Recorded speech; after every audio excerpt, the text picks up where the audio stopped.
Good morning and welcome to this new appointment with the morning briefing. Let's start immediately according to what we remove. Here we are. Perfect. We're getting right into it with a recap of what happened yesterday. Basically, not much happened despite the data and the high volatility, with volumes definitely remaining above average.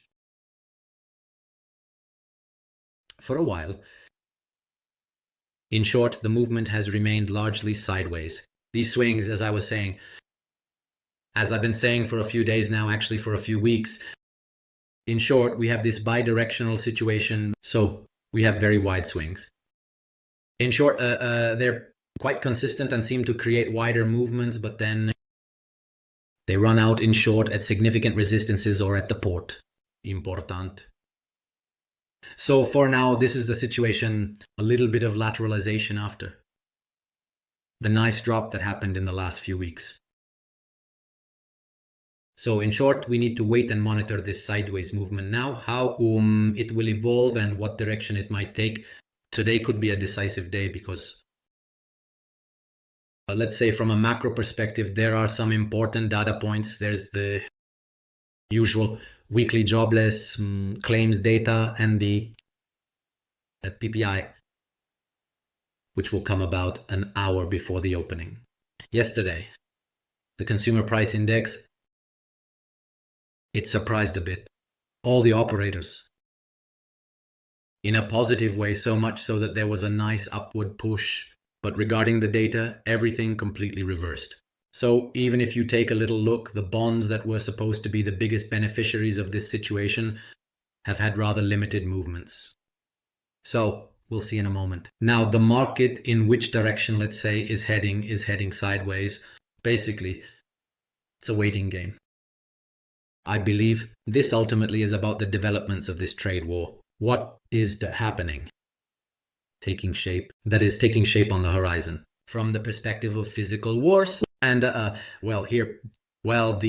truce. So, attracting between Russia and Ukraine. At the moment, it seems to be heading in that direction. So let's hope for the best in this regard, as it could definitely benefit everyone a little bit. It could definitely benefit the entire global economy. We'll see, what the developments will be. Let's move on then to the, let's say, to the technical view, to what then is the operations that interest us for the day. At the moment we're working, we can see it down here at the levels, of the range of levels, BC3 right below, so maximum attention. We're really relying on a whole series of lows that have been made, except for this downward excursion. We can draw a nice line here in the area. Nittibok on E43. On SD2, if it were to break here, for sure, the movement could extend further downwards, so maximum attention, a recovery on the other hand of the BC3 range could easily push the price to a recovery of the level had a view, definitely to then possibly attempt an approach to higher levels. The situation, in the long term, there's no need for me to confirm it again. It remains bullish on the weekly, on the daily. The situation is quite clear and that clearly indicates the direction. We'll see if the market will have. Here, you'll find insights. To be able to react, so to be able to start moving up again. In short, like that, a little bit everyone hopes for. We're all happier when the markets go up. Let's move on to Standard & Poor's. Let's take a moment. The assistant that I'm still developing to develop, here it is, almost there. Perfect. Here too. As we can see, we are working below the BC3 levels on S. Similar situation, if not even more pressure. With more pressure on S than compared to the Nasdaq. I don't have the impression that I got yesterday. In short, even if it is in the K attempts to recover and in the downturns going down, in short, Esprimi seemed much weaker in the downturns, much less strong in the recoveries. So greater weakness, in my opinion, right now on Suez, which we can say essentially like the Nasdaq. This range is taking shape. In short, the sideways PO that we can frame between RD and SD2. So pay close attention to this area, as it could also contain the Blackbird. In short, the price until the opening, until the data before the opening, then we will see the developments. A similar situation to the Nasdaq.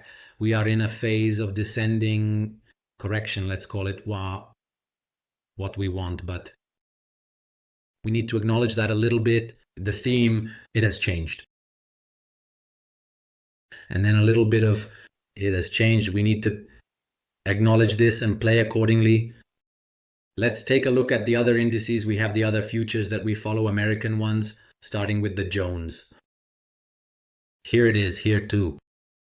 It continues to slide a little further down. You see, like all the swings of highs and lows, they are always consistently progressing downwards. So maintaining this, let's say this imaginary regression line of regression that it's implementing, and it's bringing the price down from an operational standpoint.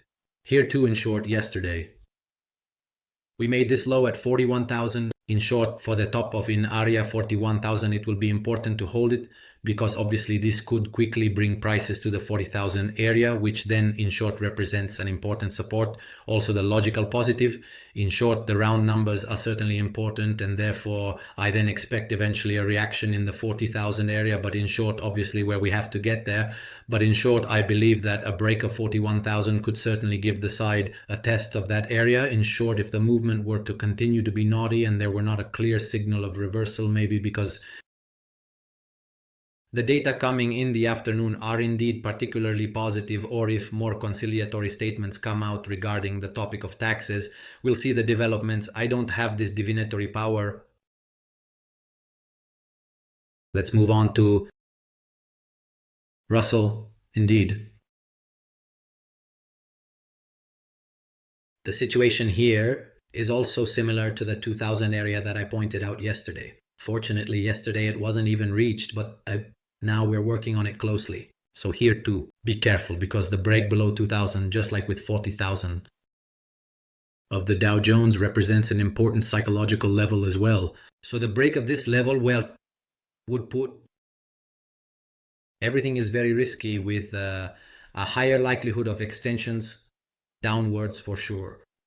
Let's take a look. The DAX here too, the DAX is going through some special days, a bit due to the internal events related to politics, to this new spending extension, which is being discussed in the German parliament, which is a bit tight due to the election results. So from the lessons a few weeks ago, we'll see how things develop. At the moment,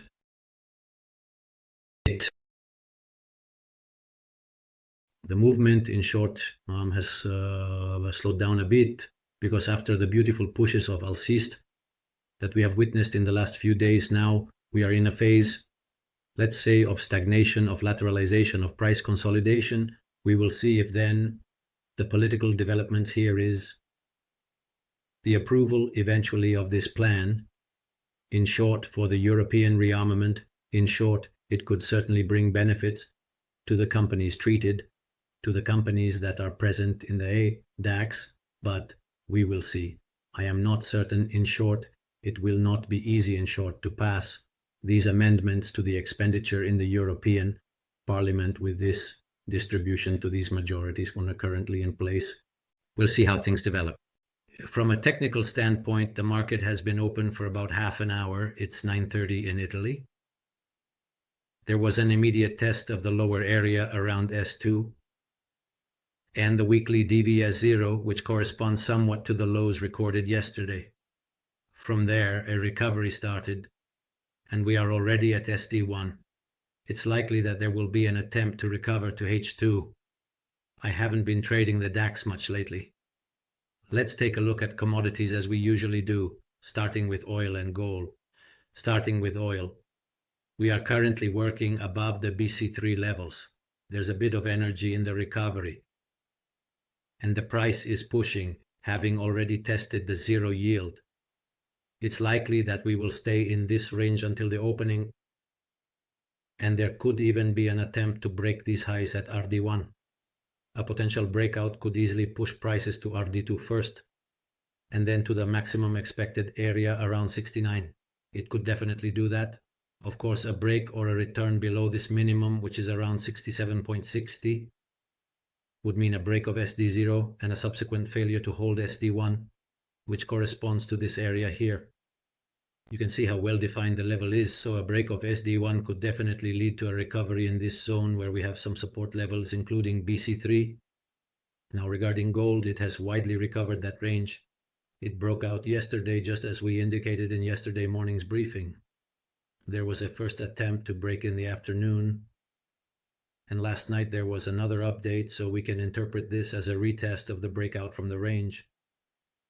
You can see how nicely it retests the area of the breakout from the range, and the price has started to rise again. So I expect a breakout of these highs now, with an extension that could easily bring prices to the area we've mentioned several times, which is 2,980. We'll see. It could also be rejected and turn out to be a false breakout. At the moment, it doesn't seem so because this retracement after the high made essentially overnight happened at the opening of the American markets. The price in the European markets quickly resumed its original direction from the breakout of this range, which seems to have been quite clear. Look at how linear the movement has been. The breakout came right at the level as indicated by the VLC candle we see here. So a nice breakout with volumes that brought the price to the current breakout of this range. We'll see if there will be attempts to re-enter the range, or a decisive plunge to the targets we've indicated for some time, which is this area here. Then we'll see what to do next. We've reached the end of this morning briefing. As always, I invite you to like the video and follow me on social media, Patreon, and of course join our Discord channel. As always, I recommend maximum caution regarding the data and the high volatility present at this time. We'll catch up later in chat. Thanks everyone for your attention.